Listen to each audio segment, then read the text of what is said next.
सभी मसीह भाई बहनों को प्यार भरी जय मसीह की। परमेश्वर की पाक और पवित्र हजूरी में आप सभी का स्वागत करते हैं। और हमारे पिता परमेश्वर ने हमें जो आज का दिन, आज का समय, चलती सांसें दी हैं, उसके लिए प्रार्थना करते हैं। Hallelujah, hallelujah, hallelujah, hallelujah, hallelujah. धन्यवाद, धन्यवाद, धन्यवाद, धन्यवाद, धन्यवाद। पिता पुत्र पवित्र आत्मा, पिता पुत्र पवित्र आत्मा, सेना की यहोवा खुदा जी, आपका शुक्र धन्यवाद करते हैं। महान परमेश्वर, आप जलाली और कृपालु और आप दयालु परमेश्वर हैं। आपके जैसा कोई भी महान है ही नहीं खुदावन जी। आप सर्वशक्तिमान हैं पिता परमेश्वर जी। प्रभु यीशु मसीह ने कहा, जगत की ज्योति मैं हूँ, जो मेरे पीछे बोलेगा वो कभी अंधकार में ना चलेगा परंतु जीवन की ज्योति को पाएगा। सचमुच खुदावन जी, जगत की ज्योति आप हैं पिता परमेश्वर जी। हम आपके पीछे हैं खुदावन जी, और अंधकार हमारे जीवनों से, ज़िंदगियों से मिट गया है पिता परमेश्वर जी, और हम आपके अधीन होकर रहते हैं मेरे खुदावन। महान परमेश्वर, अब समय आपके वचन का, हमारी आत्मा की खुराक का, रोज़ की रोटी का है पिता परमेश्वर जी। आपके वचन हमारे राहों की ज्योति, हमारे जीने का, हमारे शुद्ध रहने का आधार है पिता परमेश्वर जी। आपके वचन ही सत्य, मार्ग और जीवन है पिता परमेश्वर। मेरे महान खुदा, धरती आकाश टल जाएंगे पर आपके वचन कभी भी नहीं टलेंगे मेरे खुदावन। सचमुच महान परमेश्वर जी, लिखा है पवित्र शास्त्र में, आदि में वचन था और वचन परमेश्वर के साथ था और वचन ही परमेश्वर था। सचमुच पिता परमेश्वर जी, अगर हम वचन को पिता परमेश्वर जी लेकर चलें खुदावन, तो हम सच्चे परमेश्वर को खुदावन जी अपनी ज़िंदगियों में बसा लेते हैं, ग्रहण कर लेते हैं मेरे महान परमेश्वर। सचमुच जो वचन है वो परमेश्वर के साथ है और वचन ही परमेश्वर है। वचन ही हमारा जिंदा खुदा है, वचन ही हमारी आत्मा की खुराक है, वचन ही हमारे राहों की ज्योति है, वचन ही हमारा उद्धार है, वचन ही हमें नई राह, नई मंजिल दिखाता है। इस वचन को अपने हृदयों में हम बसाएं पिता परमेश्वर जी, और वचनों पर चलने वाले, उनको मानने वाले, उनको अपनी ज़िंदगियों में बसाने वाले हो जाएं। सारी ही प्रार्थना को यीशु नासरी के नाम में मांगते हैं। आमीन, आमीन और आमीन। हालेलुया। आज मैं आपके लिए लेकर आई हूँ लूका 4 की 31 से 37 नंबर आयत तक, जिसका टॉपिक है दुष्ट आत्मा ग्रस्त व्यक्ति को चंगा करना। हालेलुया। परमेश्वर ने यहाँ पर एक दुष्ट आत्मा में जकड़ा हुआ एक व्यक्ति था, जिसे परमेश्वर ने क्या दी? चंगाई दी। पिता परमेश्वर ने उस पर क्या की? अपनी कृपा की, और वो दुष्ट आत्मा से रिहा हो गया। लिखा है, पढ़ते हैं। फिर वह गलील के कफरनहूम शहर को गया और सब्त के दिन लोगों को उपदेश दे रहा था। वह उसके उपदेश से चकित हो गए, क्योंकि उसका वचन अधिकार सहित था। आराधनालय में एक मनुष्य था जिसमें अशुद्ध आत्मा थी। वह ऊंचे स्वर से चिल्ला उठा, हे यीशु नासरी, हमें तुझसे क्या काम? क्या तू हमें नष्ट करने आया है? मैं तुझे जानता हूँ, तू कौन है? तू परमेश्वर का पवित्र जन है। यीशु ने उसे डांटकर कहा, चुप रह और उसमें से निकल जा। तब दुष्ट आत्मा उसे बीच में पटक कर बिना हानि पहुँचाए उसमें से निकल गई। इस पर सबको अचंभा हुआ और वह आपस में बातें करके कहने लगे, ये कैसा वचन है, क्योंकि वह अधिकार और सामर्थ्य के साथ अशुद्ध आत्माओं को आज्ञा देता है और वह निकल जाती हैं। इस प्रकार चारों ओर हर एक जगह उसकी चर्चा होने लगी। हालेलुया। अब यहाँ पर सीखने वाले क्या कह रहे हैं? कह रहे हैं परमेश्वर वचन प्रचार ही कर रहे थे। कफरनहूम जो शहर था, या जो कहें देश, जो भी था, वहाँ पर सब्त के दिन, संडे के दिन हो सकता है, वो उपदेश दे रहा था, प्रचार कर रहा था। लोग उनको सुन रहे थे और उपदेश देते देते ही चकित हो गए, क्योंकि उसका वचन अधिकार सहित था। अब वचन क्या होता है? अधिकार सहित मतलब वचन का क्या है? कि अधिकार दें, कि हमारे पास अधिकार है। खुदावन ने कहा है कि अपनी बीमारियों को डांटो। हमारे पास क्या है? दुष्ट और शैतानी आत्माओं को निकालो। परमेश्वर के आगे घुटने टेको और प्रार्थना करो, परमेश्वर ने हमें सांप और बिच्छुओं को ढूंढने का क्या दिया है? अधिकार दिया है। पिता परमेश्वर ने हमें क्या कहा है? प्रार्थना करो और प्रतीति करो, जो तुम मांगोगे प्रार्थना में वो तुम्हें क्या हो जाएगा? मिल जाएगा। इसी तरह जब परमेश्वर प्रचार कर रहे हैं तो परमेश्वर ने हमें अधिकार भी दिए हैं। हम प्रार्थना करते हुए शैतानी और दुष्ट आत्माओं को क्या करें? डांटें और अपने से अलग करें। ये अधिकार दिया है खुदावंद ने हमें। इतना भला परमेश्वर है हमारा, जिसने हमें अधिकार दिया है। अगर हम घुटनों पे आकर प्रार्थनाएं करते हैं और अधिकार से अपने जो गंदी चीज़ें अंदर से हैं उनको डांटते हैं और प्रभु यीशु मसीह के नाम में निकल जाने को कहते हैं, तो वो निकल जाएंगी। क्योंकि खुदावंद ने कहा है कि मैं तुझे क्या देता हूँ? दुष्ट आत्माओं को डांटने का अधिकार देता हूँ और सांप और बिच्छुओं को रोंदने का मैं तुझे क्या देता हूँ? अधिकार देता हूँ। तो लोग जो क्या थे, जो विश्वास में कम थे या जिन्हें अभी नहीं पता था या जो नए थे, वो हैरान हो रहे थे, वो चकित हो रहे थे। क्योंकि उस समय क्या हुआ था, आराधनालय में एक मनुष्य था जो जिसमें दुष्ट आत्मा थी। आपने कभी देखा होगा चर्चों में बहुत से लोग ऐसे खेलने लगते हैं, कोई चिल्लाने लगता है, कोई बोलने लगता है। वो किया कराया जिसे कहते हैं ना, होता है उसके अंदर, किसी के अंदर नशा करने की दुष्ट आत्मा, दुष्ट स्पिरिट होती है। किसी के अंदर जब हम प्रार्थनाएं कर रहे होते हैं, बड़ी सभा में बैठे होते हैं, तभी आपने देखा होगा कि लोग खेलने लगते हैं और कोई प्रभु के खिलाफ ही बोलने लगता है। कि किसी को जकड़ा होता है, किसी की कोखें बांधी होती हैं ऐसी दुष्ट आत्माएं। और कई ऐसी दुष्ट आत्माएं जो चिल्लाकर क्या करती हैं? वार करती हैं और परेशान करती हैं परमेश्वर के बंदों को और उस इंसान को जिसमें वो दुष्ट आत्मा होती है। कहते हैं ऐसा ही एक मनुष्य दुष्ट आत्मा से ग्रसित था और वह प्रार्थना करते करते पवित्र मसा जब वहाँ पर पूरी सभा में हुआ, या परमेश्वर का कहीं पाक रूह वहाँ पर जुम्बश किया या पाक रूह वहाँ पर उतरा, तो वो जो पवित्र आत्मा थी वह क्या हुई? चिल्ला उठी, या कहें कि डर गई और काँप गई। और यीशु नासरी से पता है क्या कहती है?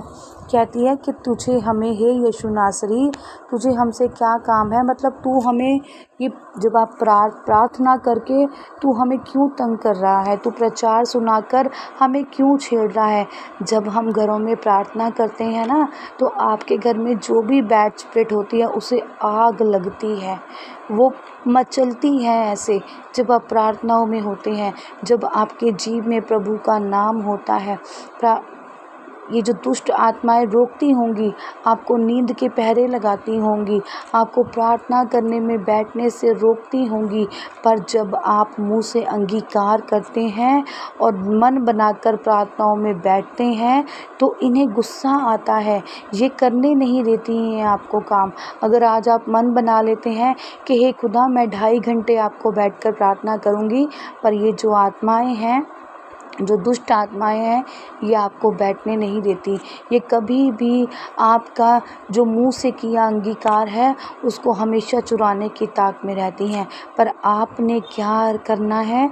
अटल बने रहना है। इन पर आपने क्या पानी है? विजय पानी है, जैसे प्रभु यीशु मसीह पाते थे। और उन्होंने कहा कि तुझे हमसे क्या काम है? तू हमें क्यों परेशान कर रहा है? हम जानते हैं कि तू परमेश्वर का पवित्र जन है, परमेश्वर का पुत्र है, तू परमेश्वर है। तो यीशु नासरी ने उस समय क्या, वो उसको बहका रहे थे कि तू हमें छोड़ दे, हमें जाने दे, तू प्रचार बंद कर दे, हम जानते हैं, पर तुझे हमसे क्या काम है? पर परमेश्वर जो है अपने बच्चों को कभी भी दुख में रहने नहीं देते। और परमेश्वर ने उसे क्या करा? डांटा और कहा कि चुप रह और उसमें से निकल जा। और वो डर कर उसमें से क्या हो गया? निकल गया। क्योंकि परमेश्वर ने भी यहाँ पर क्या किया? उसे डांटा। ऐसे आज आप भी अपनी बीमारियों को, अपनी लाचारियों को, अपनी कमज़ोरियों को, अपने बंधनों को डांटो कि वो छोड़कर आपको चली जाएं, आपके परिवारों को छोड़ कर चली जाएं, आपकी बच्चों की ज़िंदगियों से छोड़कर चली जाएं। क्योंकि परमेश्वर ने दुष्ट आत्माओं को डांटने का अधिकार आपको भी दिया है। हालेलुया। तब दुष्ट आत्मा ने क्या किया?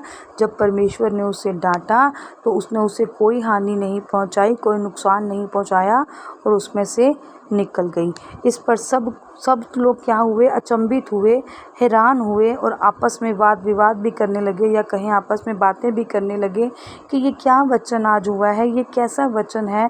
क्योंकि वह अधिकार और सामर्थ्य के साथ करें, उसे अधिकार है, उसमें सामर्थ्य भी है पवित्र आत्मा की, और वो अशुद्ध आत्मा को भी आज्ञा देता है और वह निकल जाती हैं। सचमुच खुदावंद ऐसे ही हैं। अब सब हैरान क्यों थे कि एक कहीं हम पवित्र स्थान में जाएं या कहीं बैठें तो वहाँ पर लोग क्या मांगने जाते हैं, यही सोचते हैं कि भी प्रचार हो रहा है, हमें प्रभु के बातें सुनने को मिल रही हैं, हमें प्रभु के सुनने के लिए वचन मिल रहे हैं। पर देखा है कभी एक डॉक्टर जो होता है वो कभी ये भी कह सके कि भगवान है यहाँ पर और भगवान कर रहा है। और यहाँ पर देखो प्रभु यीशु मसीह एक डॉक्टर का भी काम करते थे और एक प्रचार करने वाले का भी काम करते थे, एक मसीहा बनकर भी हमारे बीच में थे। हमने भगवानों को हमेशा अगर हम कहें तो कहाँ देखा है, किताबों में, वाणियों में, मूर्तियों के रूप में, यही इन्हीं को अब लोग भगवान कहते हैं और इन्हीं को हम लोग भी कहीं ना कहीं पहले जानते थे या मानते भी होंगे। पर प्रभु यीशु मसीह एक जीवते परमेश्वर थे, तो जो जीवती धरती पर जीवित रहे, नॉर्मल लोगों के बीच में रहे और चिन्ह चमत्कार दिखाए। इसीलिए जो खुदा के रूप में यहाँ प्रचार कर रहे थे, वो खुद ही जो खुदा थे, उन्हें अधिकार था, उन्हें कहते हैं उनके पास पावर थी कि वो जो भी दुखी हों, बीमार हों, या जिनमें दुष्ट आत्माएं हों, या जो लंगड़े हों, या जो अंधे हों, जो कोढ़ी हों, परमेश्वर उन सबको क्या करते थे, चंगाई देते थे और उन्हें क्या करते थे, शुद्ध करते थे। और इसी बात की वहाँ पर क्या होने लगी, चर्चा होने लगी। लोग देखकर हैरान होने लगे कि सचमुच आज भी, अगर आज वो समा नहीं है जब यीशु मसीह उस समय पर बीच में होते होंगे, हमने उनको नहीं देखा, पर उस समय के जो लोग थे, पतरस थे, जो एलिया एलीशा थे, या जो भी बड़े बड़े जो चेले थे और उनके साथ जो वो समय था, उन्होंने परमेश्वर को जन्मा वहाँ पर देखा है, परमेश्वर को बढ़ते हुए वहाँ पर देखा है और बड़े बड़े कार्य करते हुए वहाँ पर देखा है। क्योंकि जो हमारा परमेश्वर है वो क्या है, जिंदा परमेश्वर है और वो सब कुछ करने की ताकत और सामर्थ्य रखता है। वो कोई मूर्ति नहीं है, वो कोई बनावटी चीज़ नहीं है, वो सचमुच ज़िंदा खुदा है जो चलता फिरता और खाता पीता लोगों के बीच में रहा और लोगों को ऐसी ऐसी चंगियाई दी, या कहें ऐसे ऐसे अद्भुत चमत्कार किए, दुष्ट आत्माएं तक निकाली, कोढ़ियों को शुद्ध किया, अंधों को आंखें दी, लंगड़े चिल्लाए, और अपनी जो प्रभु के पास जो कुछ भी होता था वो भी वो गरीबों को ही देते थे। हालेलुया। क्योंकि वो जीवितों की धरती पर जीवते परमेश्वर हम सब के बीच में थे और आज भी उनकी प्रेजेंस बाइबल के वचनों के रूप में अगर कहें या पवित्र आत्मा के रूप में हमें कहें, हमें महसूस होती है। कभी आप जिनको आज तक महसूस नहीं हुई है, आप भी कभी परमेश्वर से मांग कर देखना कि परमेश्वर आज मैं तेरे पाक रूह को महसूस करना चाहती हूँ, आज आप मुझे टच करें, अपना स्पर्श मुझे दें और खुदावंद आपको देंगे। हालेलुया। परमेश्वर इस वचन के आधार पर आपको आशीषित करे, ब्लेस करे। हम प्रार्थना करते हैं हालेलुया सर्वशक्तिमान साना कि यहोवा खुदा जी आपका शुक्र, आपका धन्यवाद हो महान परमेश्वर। आप जलाली, कृपालु और दयालु परमेश्वर हैं खुदावंद। पिता परमेश्वर जी, आज मैं अपने सिर को झुकाकर घुटनों में आकर पिता परमेश्वर जी, जितने भी जन आपकी हजूरी में बैठे हैं खुदावंद जी, आप आज इन्हें पवित्र आत्मा से परिपूर्ण करें। पिता परमेश्वर, आपका पवित्र आत्मा आज इन पर उतरे मेरे महान परमेश्वर, और सचमुच खुदा ये पाक रूह को आज पा जाए। पिता परमेश्वर जी, आज आपका स्पर्श इन्हें टच करे और महसूस हो कि ज़िंदा खुदा हमारे साथ है, प्रभु का आत्मा हमारे साथ है, प्रभु का पाक रूह हमारे साथ है, जो हमें में आगे बढ़ने में, अपनी मुश्किलों परेशानियों में विजय प्राप्त कराता है। खुदावंद जी, आज आपका टच महसूस हो पिता परमेश्वर जी। आज आपका पवित्र आत्मा इन लोगों को महसूस हो पिता परमेश्वर जी। आप इन्हें अपने वचन के सहारे इनसे बात करें मेरे खुदावंद जी, और एहसास कराएं कि मैं इनके साथ हूँ खुदावंद। सचमुच आपके वचन इनके जीवनों और ज़िंदगियों में कार्य करें कि खुदावंद ने कहा है कि जहाँ मेरे नाम में 2 या 3 इकट्ठे होते हैं, उनके बीच में मैं मौजूद होता हूँ। जो खुदावंद को प्यार से पुकारता है, पिता परमेश्वर उसके साथ होता है। खुदावंद इन वचनों के आधार पर आपको आशीषित करे, ब्लेस करे, बड़ी बरकतों से आपके घरों परिवारों को भरे। प्रार्थना जीवते खुदा के नाम में मांगते हैं। आमीन, आमीन और आमीन। आज की इस प्रार्थना सभा को सुनना आप सभी के लिए आशीष और बरकत का कारण बने। अगर आप भी सिस्टर मनप्रीत के साथ अपने परिवार की समस्याओं से संबंधित किसी भी प्रकार की बात करना या प्रार्थना करवाना चाहते हो, तो इस नंबर 6280896731 पर कॉल करके या व्हाट्सएप पर मैसेज करके अपनी प्रेयर रिक्वेस्ट को लिखवा सकते हैं। प्रेयर लाइन पर कॉल करने का समय सुबह 8 बजे से शाम 8 बजे तक का है। कृपया करके सुबह 8 बजे से पहले और शाम 8 बजे के बाद कॉल ना करें।